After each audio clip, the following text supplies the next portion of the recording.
اعوذ باللہ من الشیطان الرجیم بسم اللہ الرحمن الرحیم نحمدہ ونصلی ونسلم علی رسولہ کریم اما بعد الحمدللہ رب العالمین۔ تمام تعریفیں اس پاک پروردگار کے لیے ہیں جس پاک ذات نے قرآن فہمی کے لیے اور قرآن کا علم حاصل کرنے کے لیے ہم سب بہنوں کو چنا۔ میری پاک پروردگار عالم سے دعا ہے کہ اللہ رب العزت ہمیں اس پہ ثابت قدم رہنے کی توفیق نصیب فرمائے۔ اللہ پاک ہمیں اپنی بارگاہ سے وہ علم نصیب فرمائے جو اس نے اپنے خاص اور مقرب بندوں کے لیے چھپا کر رکھا ہوا ہے۔ اللہ رب العزت سے دعا ہے کہ اپنے مقربین کے علم میں سے ہمیں بھی کچھ حصہ عنایت فرمائے، آمین یا رب العالمین۔ تو الحمدللہ آج ہم بسم اللہ الرحمن الرحیم کی تفسیر کی طرف چلیں گے، اور یہ ہمارا پہلا قدم ہے تفسیر کی طرف۔ تو جس کا پہلا قدم مضبوط ہو، جو اپنا پہلا قدم مضبوطی کے ساتھ اٹھائے، وہ انشاءاللہ اپنی منزل تک بآسانی پہنچتا ہے۔ تو پہلے ہی قدم میں اللہ سے مضبوطی مانگے، پہلے ہی قدم میں اللہ سے طاقت مانگے، پہلے ہی قدم میں اللہ سے قوت مانگے کہ اے اللہ یہ راہ تو مشکل ہے، قدم قدم پر مشکلات ہیں، قدم قدم پر رکاوٹیں ہیں، کبھی وقت کی تنگی ہے، کبھی شیطان کا بہکاوا ہے، اور کبھی تھکاوٹ ہے، کبھی سستی ہے۔ تو انہی چھوٹے چھوٹے بہکاووں کے ذریعے شیطان ہمیں گمراہ کرتا ہے۔ تو اے اللہ تو قوت دینے والا ہے، تو طاقت دینے والا ہے، ہمیں طاقت دے کہ ہم ان تمام کمزوریوں کا مقابلہ کر سکیں، ہم ان تمام مشکلات کا مقابلہ کر سکیں، اور صراط مستقیم کے اس راستے کی طرف ہم چل سکیں۔ تو اللہ رب العزت سے اہدنا الصراط المستقیم کہ اللہ تو ہمیں صراط مستقیم کا راستہ دکھا، اور صراط مستقیم کے راستے پر چلا، اور اسی راستے پہ چلتے چلتے ہمارا خاتمہ بالایمان فرما۔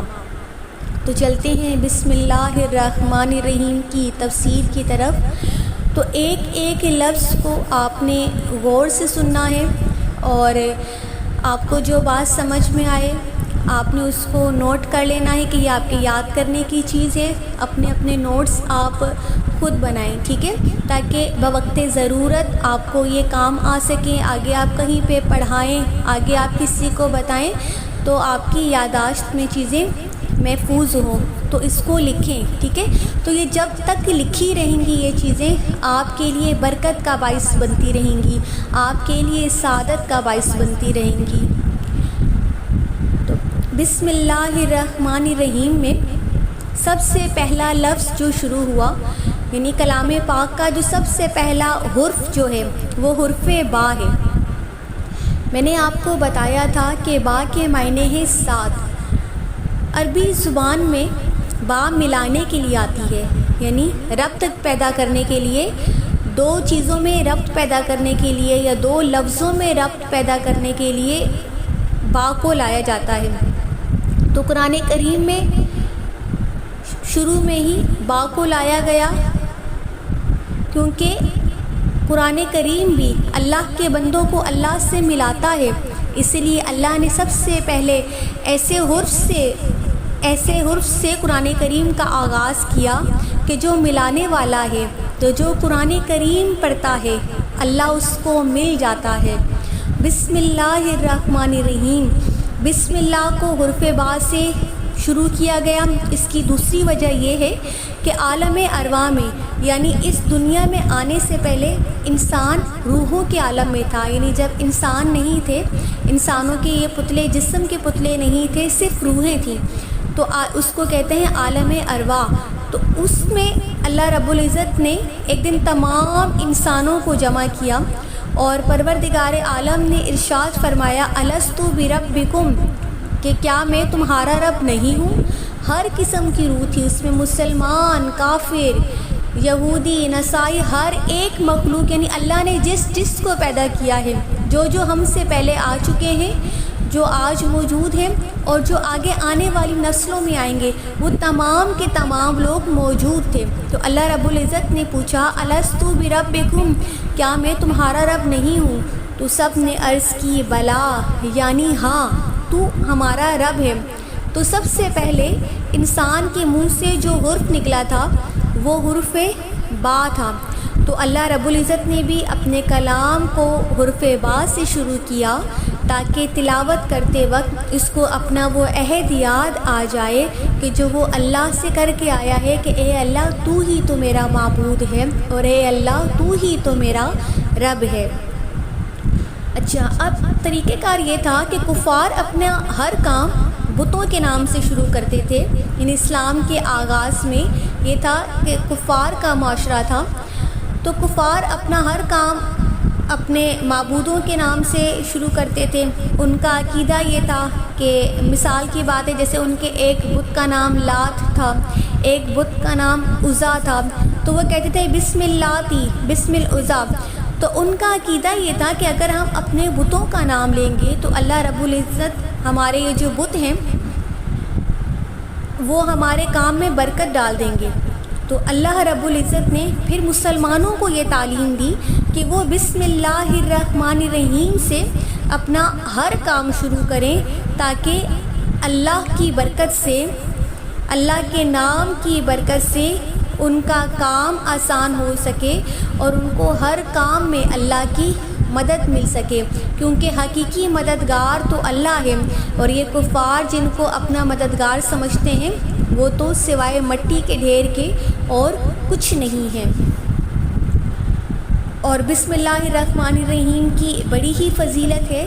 حضرت ابو ہریرہ رضی اللہ تعالیٰ عنہ سے روایت ہے کہ نبی کریم صلی اللہ علیہ وآلہ وسلم نے ارشاد فرمایا، اے ابو ہریرہ، جب تم وضو کرنے لگو تو بسم اللہ پڑھ لیا کرو کہ جب تک تم وضو سے فارغ ہوگے فرشتے تمہارے لیے نیکیاں لکھتے رہیں گے۔ یعنی کتنی سعادت کی بات ہے کہ جتنی دیر انسان وضو میں لگاتا ہے اتنی ہی دیر اللہ رب العزت کے فرشتے بندہ مومن کے لیے نیکیاں لکھتے رہتے ہیں۔ تو کتنا آسان کر دیا ہے اللہ رب العزت نے بندے کے لیے نیکیاں کمانا، کہ جو جتنی تسلی سے وضو کرتا ہے، جو جتنی دیر لگا کے وضو کرتا ہے، اتنی ہی زیادہ نیکیاں اس کو عطا کی جاتی ہیں۔ حضور اکرم صلی اللہ علیہ وآلہ وسلم نے ارشاد فرمایا کہ اپنا ہر کام بسم اللہ سے شروع کیا کرو، یہاں تک کہ دروازہ بند کرو تو اللہ کا نام لو، دیا بجھاؤ تو اللہ کا نام لو، برتن ڈھانپو تو اللہ کا نام لو۔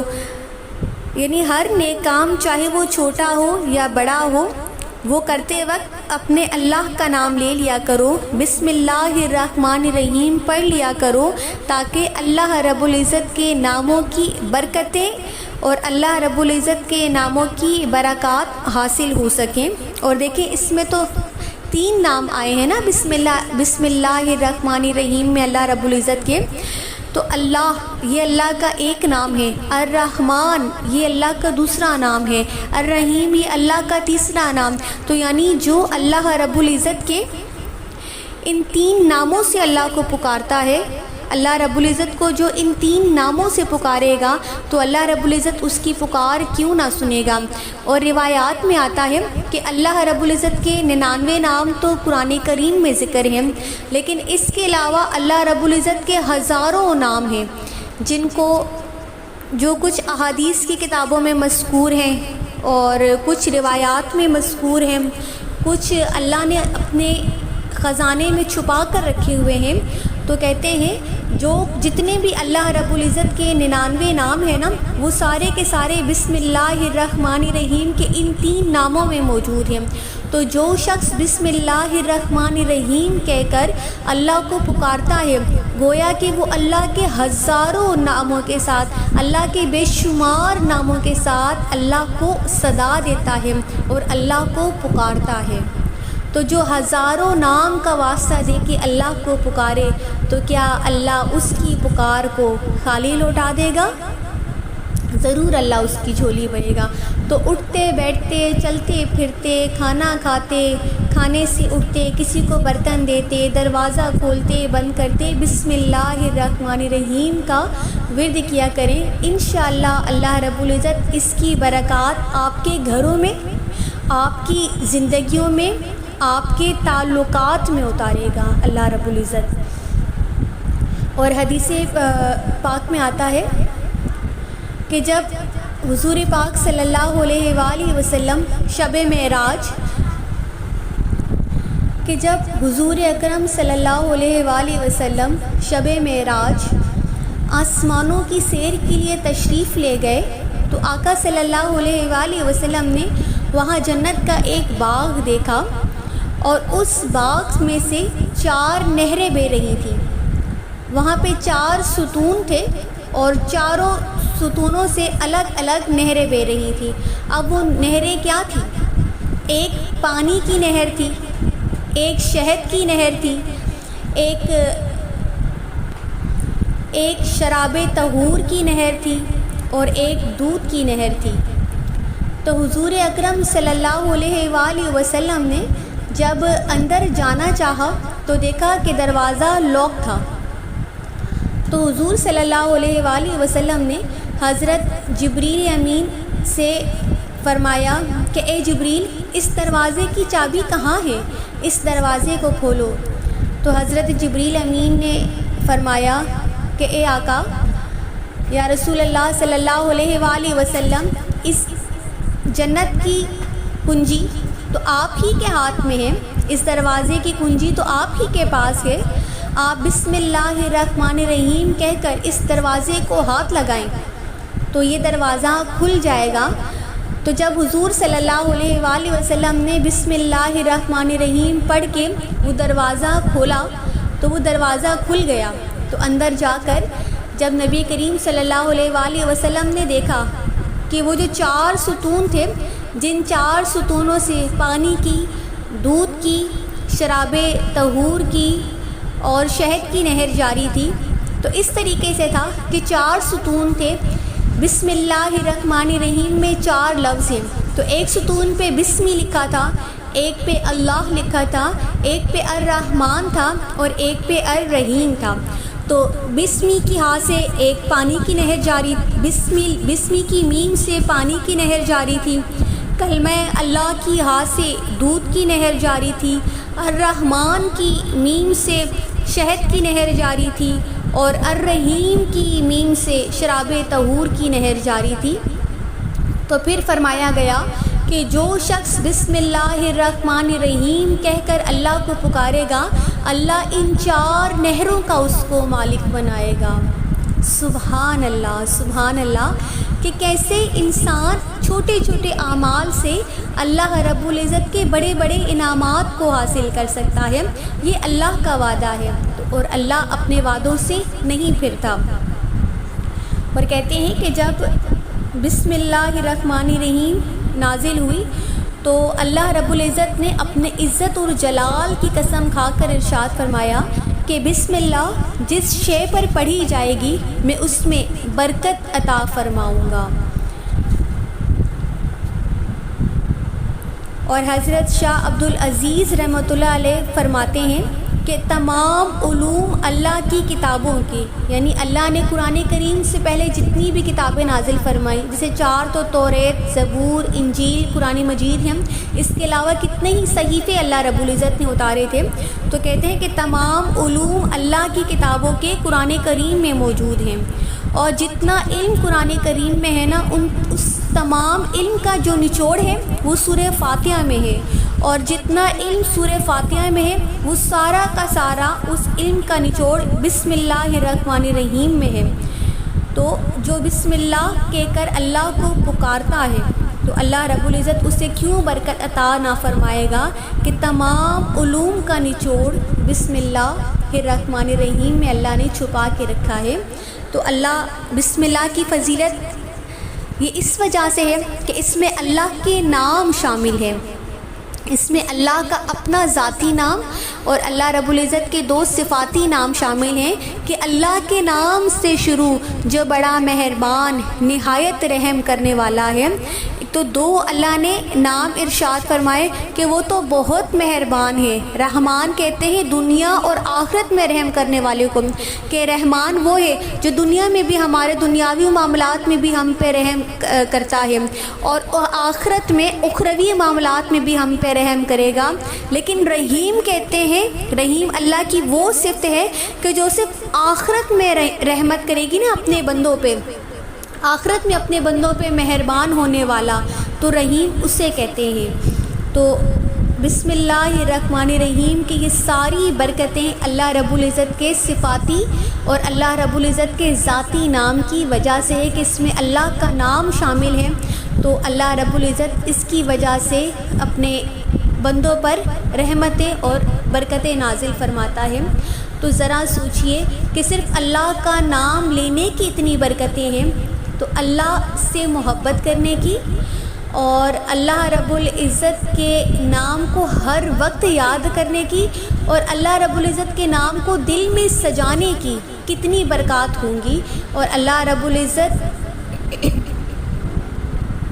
نے کتنی برکتیں اپنے قرآن کریم میں چھپا کر رکھی ہوئی ہیں، کتنی برکات ہیں جو ہمارے سامنے آئیں گی، اور کتنی ہی برکات ایسی ہوں گی جو ہمیں آخرت میں ملیں گی۔ تو اللہ رب العزت سے ہم دعا کرتے ہیں کہ اے اللہ تیری جتنی برکتیں ہیں، تیری جتنی رحمتیں ہیں پروردگار عالم، تو اپنی شان کے شایان شان، تو اپنی ذات کے شایان شان اے اللہ تو ہمیں عطا فرما۔ اے اللہ تو ان برکتوں میں اور ان رحمتوں میں ہمیں حصہ نصیب فرما جو تیری ذات کے ساتھ خاص ہے، جو تیری نام کے ساتھ خاص ہے۔ تو یہاں پر بسم اللہ الرحمن الرحیم کی کچھ مختصر سی تفسیر اور مختصر سے فضائل جو ہیں وہ ختم ہوتے ہیں۔ فضائل اور اس کی تفسیر تو بے شمار ہے، لیکن ظاہر ہے وقت کی بھی کمی ہوتی ہے، اور جتنا زیادہ ہم اس کو لیندی کرتے جائیں گے، جتنا زیادہ اس کو بڑھاتے جائیں گے، تو کچھ ایسی بہنیں بھی ہیں جو مشکلات کا شکار ہو سکتی ہیں۔ تو اللہ رب العزت سے دعا ہے کہ جتنا کچھ پڑھایا گیا اللہ رب العزت ہمیں اسی کو سمیٹنے کی توفیق نصیب فرمائے۔ اللہ رب العزت ہمارے علم میں برکتیں نصیب فرمائے۔ ربی زدنی علما، ربی زدنی علما، ربی زدنی علما۔ اے اللہ ہمارے علم میں اضافہ نصیب فرما، ہمارے علم کو اپنی پاک بارگاہ سے نور نصیب فرما۔ اللہ پاک سب کو عمل کرنے کی اور اس کو پھیلانے کی توفیق نصیب فرمائے۔ اب آپ سے درخواست ہے کہ جو آپ نے پڑھا، یہ قرآن کا علم آپ کے اندر تب آئے گا جب آپ جو کچھ سیکھیں گے نا اس کو آگے بھی سکھائیں گے۔ 1-2 باتیں جو آپ کو یاد رہ جاتی ہیں، اپنی بہنوں کو، اپنے عزیز و اقارب کو، اپنے رشتہ داروں کو جہاں تک ہو سکے تو آپ اس کو پھیلائیں۔ اللہ پاک آپ کے لیے آسانی کرے گا کہ علم پھیلانے سے آتا ہے، ٹھیک ہے نا؟ جو جتنا علم پھیلاتا ہے اللہ کی رضا سے، اللہ کی مرضی سے، اس کو اور زیادہ علم نصیب ہوتا ہے۔ تو آپ جو کچھ پڑھا کریں، کوشش کیا کریں کہ اس کو 1-2 بندوں کو بتائیں، زیادہ نہیں تو ایک ہی بندے کو پکڑ لیں، اسی کو تھوڑی تھوڑی باتیں بتائیں، اور جہاں تک ہو سکے قرآن فہمی کا یہ جو پلیٹ فارم آپ کے پاس ہے، اس کی بھی دعوت دیں لوگوں کو کہ اللہ ہمارے اس قافلے کو اور بڑھائے، اور بھی کچھ ہوں محبت کرنے والے، ہو سکتا ہے کوئی ہو جو اللہ سے مانگ رہا ہو اور اللہ سے علم کا سوال کر رہا ہو، تو آپ کے ذریعے اس تک اگر پیغام پہنچے گا تو جتنا عرصہ وہ قرآن پڑھتا رہے گا اور جتنا عرصہ وہ قرآن کا علم حاصل کرتا رہے گا، آپ کو بھی اس کا ثواب اور اس کا اجر ملتا رہے گا۔ بارک اللہ فیکم۔ اللہ پاک آپ تمام بہنوں کو برکتیں نصیب فرمائے۔ السلام علیکم ورحمۃ اللہ وبرکاتہ۔